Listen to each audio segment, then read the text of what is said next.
Oligosaccharides क्या है? ऐसे कार्बोहाइड्रेट्स जिनकी जब हाइड्रोलाइसिस की जाती है तो हमें 2 से 10 तक सिंपल शुगर्स हासिल होते हैं, मोनोसैकेराइड हासिल होते हैं, या पॉलीहाइड्रोक्सील्डिहाइड, पॉलीहाइड्रोक्सी कीटोन यूनिट्स हासिल होते हैं। तो ऐसे कार्बोहाइड्रेट को हम क्या कहते हैं? ओलिगोसैकेराइड। अगर 2 ग्लूकोज आपस में बॉन्डेड हों और इसकी मैं हाइड्रोलाइसिस करूं तो हाइड्रोलाइसिस पर कितने मोनोसैकेराइड मिलेंगे? 2 ग्लूकोज मिलेंगे ना। जिस कार्बोहाइड्रेट को आप हाइड्रोलाइसिस करें, वाटर ऐड करें और 2 से लेकर 10 तक सिंपल शुगर आपको मिल सकें, वो ओलिगो में आएंगे। 10 से ऊपर होगा तो ये पॉली में आएंगे। ऐसे ओलिगोसैकेराइड जो 2 सिंपल शुगर्स दें उनको हम कहते हैं डाइसैकेराइड्स। इसी तरह 3 वाले को क्या कहेंगे? ट्राइसैकेराइड। 4 वाले को टेट्रासैकेराइड एंड सो ऑन। 10 तक किस में आएंगे?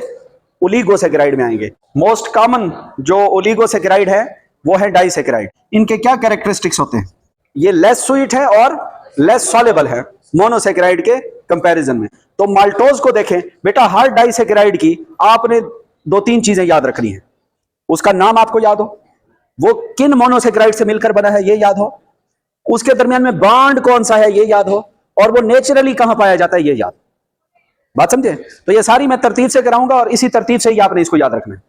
तो माल्टोज जो है ऑल्सो कॉल्ड माल्ट शुगर और fruit sugar. Table sugar sucrose होती है। माल्ट शुगर या फ्रूट शुगर इसको कहते हैं। माल्ट शुगर क्यों कहते हैं, फ्रूट शुगर क्यों कहते हैं? क्योंकि माल्ट कहते हैं partial breakdown product of starch और ग्लाइकोजन। अगर आप स्टार्च या ग्लाइकोजन को पार्शियली ब्रेक डाउन करो तो ये माल्टोज हासिल होता है, इसीलिए माल्ट उस पार्शियल ब्रेक डाउन प्रोडक्ट को कहते हैं। तो इसी वजह से इसको माल्टोज नाम दिया गया। और दूसरा फ्रूट शुगर, क्योंकि it is present in some fruits, pear और पीच में, नाशपाती, आड़ू वगैरह में, ये हमें माल्टोज शुगर फ्रूट्स में भी मिलती है। माल्टोज शुगर के कंस्टिट्यूएंट यानी कि इसको बनाने वाली मोनोसैकेराइड जो है वो है alpha glucose plus alpha glucose. Carbon 4 पर हाइड्रोक्सिल नीचे ही होता है ग्लूकोज का, लेकिन कार्बन 1 पर नीचे हो तो इसको अल्फा कहते हैं। कार्बन 1 पर हाइड्रोक्सिल ग्रुप रिंग के ऊपर हो तो इसको बीटा शुगर कहते हैं। तो ये 2 अल्फा शुगर है। ये कार्बन कौन सी है? कार्बन नंबर 1 है। ये कौन सी कार्बन है? कार्बन नंबर 1 है। और ये कौन सी कार्बन है? कार्बन नंबर 4 है। ये इधर से गिने ना, 1 2 3 और 4। ये 1 2 3 और, तो इसकी 1 और इसकी 4 आपस में रिएक्शन करती हैं। यहां पर ये वाटर का मॉलिक्यूल H और OH मिलकर वाटर मॉलिक्यूल निकल जाता है। तो जो बॉन्ड बनता है ये ऑक्सीजन ब्रिज के जरिए बॉन्ड बन गया। इस बॉन्ड को नाम दिया जाता है अल्फा 1,4 O ग्लाइकोसिडिक बॉन्ड। पूरा नाम आपकी बुक ने लिखा है ग्लाइकोसिडिक बॉन्ड, लेकिन अल्फा 1,4 को समझना है, ये पूछा जाता है, क्योंकि कुछ शुगर आगे आएंगी जिसमें बीटा 1,4 बॉन्ड होगा। ये बॉन्ड कौन सा है? जो पहली शुगर आप देखेंगे, अगर पहली शुगर क्या है? अल्फा, तो बॉन्ड को क्या कहेंगे? और ये इस तरह टब शेप बॉन्ड होगा, इस बॉन्ड को कहते हैं अल्फा 1,4, क्योंकि कार्बन 1 और कार्बन 4 के दरमियान में ये बॉन्ड है। किन कार्बन के दरमियान में है? ये पहले बॉन्ड को मैं इस तरह समझा रहा हूं, फिर आगे सारे आपको समझ में आएंगे। तो कार्बन 1 और 4 के दरमियान में बनने वाले बॉन्ड को alpha 1,4 O why it is called O glycosidic, क्योंकि बॉन्ड में ऑक्सीजन ब्रिज है, दरमियान में ऑक्सीजन मौजूद हो तो इसको O ग्लाइकोसिडिक बॉन्ड है। समझ आ गई? तो ये अल्फा 1,4 ग्लाइकोसिडिक बॉन्ड है। कंपोजिशन याद रखें, शुगर पाई कहां जाती है? पहली बात, शुगर की कंपोजिशन क्या है? 2 अल्फा ग्लूकोज मिलते हैं तो बॉन्ड कौन सा बनता है? बॉन्ड का नाम याद हो। समझ आ गई? लैक्टोज, ये मिल्क शुगर है। लैक्टोज क्या है? मिल्क शुगर है, और ये प्रेजेंट होती है इन मैमल्स मिल्क। इसके कॉन्स्टिट्यूएंट क्या है? क्या कॉन्स्टिट्यूएंट है? पहली शुगर पहली याद रखनी है, कौन सी वाली है? बीटा। लेकिन कौन सी है? गैलेक्टोज, ग्लूकोज नहीं। और अल्फा ग्लूकोज, इन 2 के मिलने से ये अल्फा बीटा चलेगा पॉलीसैकेराइड तक। ये कौन सी कार्बन है? 4। इस पर ग्लूकोज में किधर होता है हाइड्रोक्सिल? इस पर मैंने कहा था स्टीरियो आइसोमर वो होते हैं जिसमें हाइड्रोक्सिल ग्रुप एटम्स या ग्रुप्स ऑफ एटम्स की अरेंजमेंट का फर्क होता है। तो ये अगर कार्बन 4 पे हाइड्रोक्सिल ऊपर है, समझ लो ये गैलेक्टोज शुगर है। अगर कार्बन 4 पे हाइड्रोक्सिल नीचे है तो ग्लूकोज शुगर है। They are only different at carbon number 2, carbon number 4। Galactose और ग्लूकोज का फर्क बेटा सिर्फ कार्बन नंबर 4 पे है, कार्बन नंबर 4 पे है। तो अब देखो ये हो गई गैलेक्टोज, लेकिन ये बीटा है तो हाइड्रोक्सिल ग्रुप किधर बनाऊं, ऊपर या नीचे? ऊपर, वेरी गुड। बीटा शुगर में कोई भी बीटा शुगर होगी तो रिंग के हाइड्रोक्सिल ग्रुप रिंग के ऊपर होगा, तो ये बीटा गैलेक्टोज हो गई। गैलेक्टोज का सबूत यह है कि 4 पर हाइड्रोक्सिल ऊपर है। अगर नीचे होता मैं इसको यूं नीचे लिख देता हूं। अब ये क्या बन गई, कौन सी ग्लूकोज? Beta glucose. कार्बन 1 पे हाइड्रोक्सिल ऊपर है तो बीटा ग्लूकोज, लेकिन ये इधर अब गैलेक्टोज बन गई। क्या बन गई? लेकिन इधर से देखेंगे अल्फा है या बीटा है, तो हाइड्रोक्सिल ग्रुप ऊपर है, इसका मतलब है बीटा शुगर है। इसको मिलाएं आप, इन दोनों को मिलाओ, अब बॉन्ड थोड़ा सा मुख्तलिफ बनेगा। ये हाइड्रोक्सिल ग्रुप हाइड्रोजन वाटर बन के निकल जाएंगे, और बॉन्ड कैसे बनेगा? बॉन्ड बनेगा, इस बॉन्ड को नाम दो बीटा 1,4, बस इतना सा फर्क है। जैसे ये वाला बॉन्ड अल्फा 1,4 है क्योंकि ये पहली शुगर अल्फा है। अगर मैंने कहा पहली शुगर बीटा हो तो अब बॉन्ड को कहेंगे बीटा 1,4। क्या कहेंगे? बीटा 1,4 ओ ग्लाइकोसिडिक। सुक्रोज जो है इसको हम कहते हैं केन शुगर और टेबल शुगर। कभी वो सवाल में लफ्ज इस्तेमाल करेगा सुक्रोज तो बात आसान हो जाएगी कि सुक्रोज आपने पढ़ा हुआ है। कभी वो इस्तेमाल करेगा what is the composition of table sugar, बात समझे? तो ये टेबल शुगर या केन शुगर कभी लफ्ज इस्तेमाल करता है। तो ये लफ्ज आपने सारे याद रखने होते हैं कि केन शुगर क्या है, टेबल शुगर ये सुक्रोज का नाम है। आम जो ये चीनी होती है घरों में हम इस्तेमाल करते हैं, ये केन शुगर या टेबल शुगर है।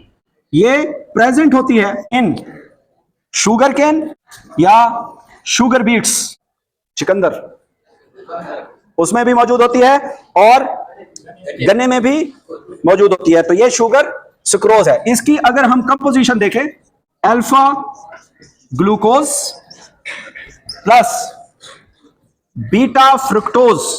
अल्फा ग्लूकोज को अगर हम देखें, ग्लूकोज एल्डो शुगर है लेकिन फ्रुक्टोज कीटो। तो कौन सी शुगर है जो एल्डो और कीटो का मिक्सचर है? तो फ्रुक्टोज है। तो इसमें आप कीटो को देखो, कीटो की 5 कॉर्नर्ड रिंग बनती है, 2 कार्बन रिंग के बाहर होती हैं, कार्बन 1 भी और कार्बन 6 भी।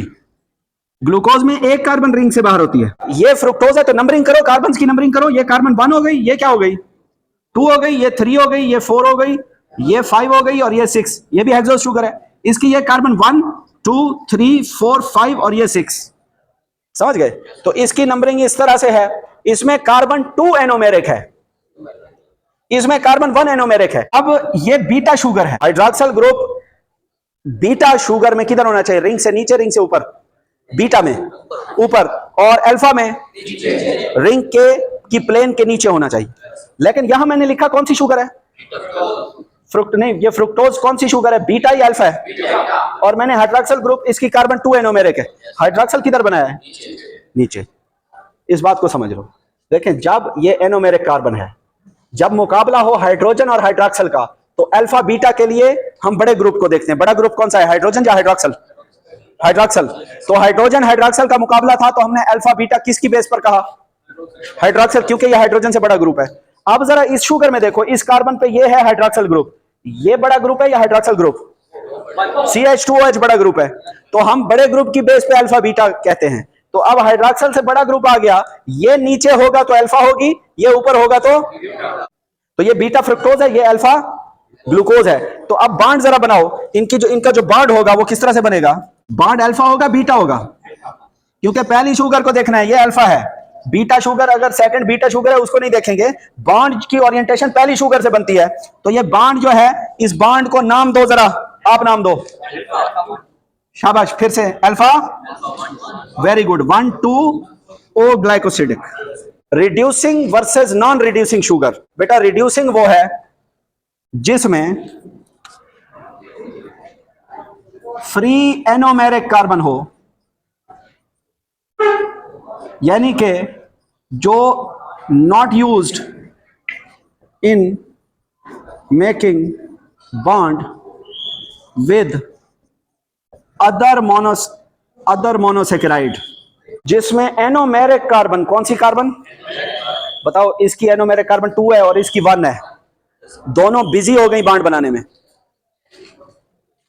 अगर हम देखें खाली मोनोसेकेराइड को तो उसकी एनोमेरिक कार्बन किसी के साथ बिजी, ऑल मोनोसेकेराइड्स, क्योंकि उनकी एनोमेरिक कार्बन फ्री है, किसी और के साथ बॉन्डेड, क्योंकि वो मोनो की फॉर्म में, तो वो रिड्यूसिंग शुगर है। लेकिन डाइसेकेराइड जरा देखो, ये माल्टोज बना रहा हूं अभी, पढ़िए, ये कौन सी शुगर है, ये कौन सी कार्बन है, एनोमेरिक है ना, कार्बन 1, तो फ्री खड़ी है ना, तो सारे डाइसेकेराइड भी रिड्यूसिंग में आते हैं। किस में आते हैं, वो दूसरे मॉलिक्यूल की रिडक्शन कर सकते हैं, वो शुगर फ्री है।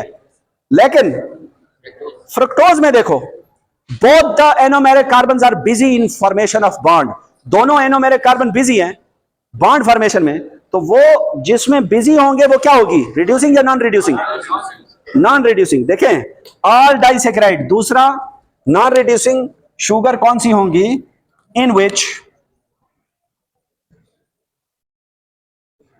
नो फ्री एनोमेरिक कार्बन, जिसमें कोई एनोमेरिक कार्बन फ्री ना हो। In making it is used in making bonds, intermolecular bond. तो इस हिसाब से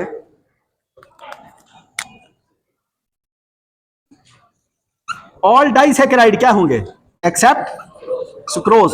बेटा सुक्रोज के अलावा सारे डाइसेकेराइड क्या है, ना ना रिड्यूसिंग है, लेकिन सुक्रोज क्या है, सुक्रोज क्या है, नॉन रिड्यूसिंग। और इसके नॉन रिड्यूसिंग होने की वजह क्या है कि ये नॉन रिड्यूसिंग है, क्योंकि एनोमेरिक कार्बन फ्री नहीं है इसके पास। सुक्रोज जो है ये बेटा ट्रांसपोर्ट शुगर है इन प्लांट। प्लांट शुगर बनाता कौन सी वाली है, ग्लूकोज बनाता। फोटोसिंथेसिस से कौन सी शुगर बनती है, फोटोसिंथेसिस से ग्लूकोज बनता है। लेकिन जब फ्लोएम में ट्रांसपोर्ट होने लगती है तो ग्लूकोज नहीं होती, किस फॉर्म में कन्वर्ट किया जाता है इसको, सुक्रोज में। सुक्रोज ट्रांसपोर्ट शुगर है, तो अल्लाह ताला ने ट्रांसपोर्ट शुगर को नॉन रिड्यूसिंग रखा कि ये दूसरों के साथ रिएक्ट ना करे। बाकी शुगर जो है वो रिएक्टिव होती है, ये ट्रांसपोर्ट शुगर है, तो it remain non reactive, it remain, ये रिएक्शन नहीं करती। जब नॉन रिड्यूसिंग है तो रिएक्शन। आप मोनो और डाई का सिर्फ जनरल फार्मूला समझ लें। मोनोसेकेराइड्स हमने पढ़े, मोनोसेकेराइड का जनरल फार्मूला मैंने आपको बताया था, CnH2ON। ये किसका जनरल फार्मूला है, मोनोसेकेराइड का। N is the number of carbons, N is the number of, या इसको यूं भी कहते हैं, फेडरल की बुक में है CxH2O Y and Y is equal to X। पता है कैसा सवाल आता है, वो आपको पूछता है which of the following is a general formula for monosaccharide, या which of the following is correct expression of general formula of monosaccharide. मिसाल के तौर पे आप ग्लूकोज को ले लो, तो कार्बन का नंबर कितना है, N कितना है, N क्या है, number of carbon atoms, number of carbon atom. तो अगर आप इसमें पुट करो 6, खोलो इसको, C6H2O6, C6H12, तो एक ग्लूकोज का जनरल फार्मूला जो हर हेक्सोज पे आप लगा सकते हैं, हर पेंटोज पे आप लगा सकते हैं, हर टेट्रोज पे आप लगा सकते हैं, वो जनरल फार्मूला होता है। डाइसेकेराइड का जनरल फार्मूला क्या होगा, देखो CnH2O N-1, N-1, एक वाटर का मॉलिक्यूल निकला, आखिरी बात है, इसको हजम कर लो। एक वाटर का मॉलिक्यूल निकला, इसलिए हमने 22O11 फार्मूले में हमने इधर क्या कर दिया, N-1। जब N-1 करोगे तो वाटर में से एक लेस हो जाएगा, ये ब्रैकेट में क्या है, वाटर, तो वाटर का एक लेस हो जाएगा। तो देखो किस तरह फार्मूला बनता है, C कितना है डाइसेकेराइड में, 12 है ना, तो 12 कर दो, H2O कर दो, और N12-1 कितना आता है, 11। अब इसको खोलो, क्या जवाब आएगा, शाबाश, C12H22। तो आपको जनरल फार्मूला याद रखना है मोनो का, और डाई का कम से कम ये आपको याद हो।